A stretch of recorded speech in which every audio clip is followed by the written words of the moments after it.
So I've been teaching Photoshop. It's been my career since basically the day Photoshop came out, whatever it is, 30 years ago. So when I first started, I knew people would say, oh, wait a minute, you're going to do an audio-only podcast about the world's most visual software. So I talk about strategies, like approaches to take when you're learning Photoshop to think about the why behind the steps that people are telling you to do.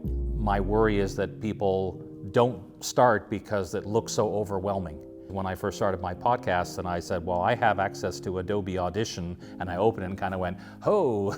So I started doing the same thing I do in Photoshop and break it down. Well, what's the most important things I have to learn first? And eventually I'll learn these other things. Anyone can start to learn Photoshop if they just take it a bit at a time and start with the essentials and work their way up.